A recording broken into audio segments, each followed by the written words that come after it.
Jacques Maritain, le feu nouveau, le paysan de la Garonne, notre drôle de temps, la chronolatrie épistémologique. C'est la maladie annoncée par saint Paul pour un temps à venir, erit enim tempus, mais dont aucun temps ne semble s'être montré tout à fait indemne. Il est vrai que notre temps à nous paraît tenir brillamment le record. Il est à noter que saint Paul fait jouer aux professeurs un rôle central dans la diffusion de cette maladie. Viendra un temps, nous dit-il, où les gens se mettront à la remorque d'une foison de didascaloi, parce que les oreilles leur démangeront.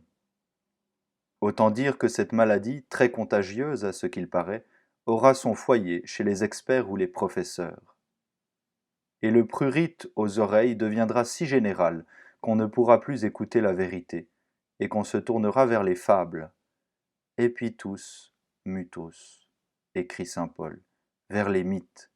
Tiens, les voilà donc, ces chers mythes dont nous faisons une telle consommation.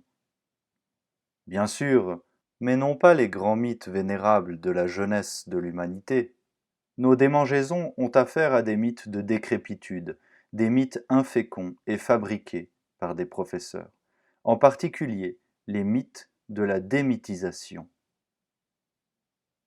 Est-ce comme d'un remède à ces démangeaisons que le père Ubu nous menaçait du petit bâton dans les oreilles? Piètre remède assurément, car c'est de la malnutrition et d'une grave carence en vitamines que provient la maladie. Il y a lieu, me semble-t-il, d'en signaler brièvement deux grands symptômes. Le premier dont je m'occupe en ce moment est une fixation obsessionnelle sur le temps qui passe, la chronolatrie épistémologique. Être dépassé, c'est le shéol. Est-ce qu'un auteur dépassé a pu dire quelque chose de vrai? Après tout, ce n'est pas inconcevable, mais ça ne compte pas, parce que, étant dépassé, ce qu'il a dit n'existe plus. Cette chronolatrie entraîne de vastes sacrifices humains. En d'autres termes, elle comporte une composante masochiste. Penser à l'admirable abnégation, non par modestie sans doute, mais volonté de disparaître, de ce qu'on appelle aujourd'hui un exégète, donne le vertige.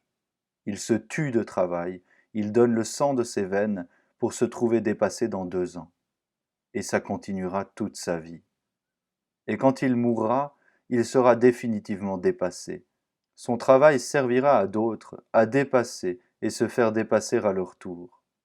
Mais de sa pensée, à lui, il ne restera absolument rien. On ne trouve pas une telle abnégation masochiste chez les philosophes, parce que la mode pour eux dure davantage, 20 ans, 30 ans peut-être, dans les cas les plus favorables. Ils ont le temps de se faire des illusions, ils peuvent espérer qu'au moins durant leur vie, ils ne seront pas dépassés. Mais ce qui est surprenant, c'est la forme que revêt chez eux la chronolatrie épistémologique. Chacun prend la suite en mettant en question, pour trouver du nouveau, ce qu'ont dit ses proches prédécesseurs. Du coup, irrémédiablement dépassés. Mais pour rien au monde, il ne mettra en question l'œuvre accomplie jusqu'à eux par le temps, du moins dans la lignée qui est la sienne. Les lignées philosophiques qui ont précédé la sienne, il s'en fiche, elles sont dépassées. Mais ma lignée à moi, elle est là, en ce sens qu'elle continue d'engendrer. Et c'est tout ce qu'il me faut. Je n'ai nul besoin de savoir si au départ elle a ou non manqué à la vérité. Le point où la courbe est arrivée avant moi est la seule base dont je puisse partir. Il est à bout. Sous une forme ou sous une autre, c'est toujours l'adoration de l'éphémère, soit pour être dévoré par lui, soit pour accepter les yeux fermés ce qu'il a engendré, dans ma lignée à moi, jusqu'à ce que j'entre en lice à mon tour. En s'inquiétant de la vérité, et en saisissant la vérité, l'esprit transcende le temps.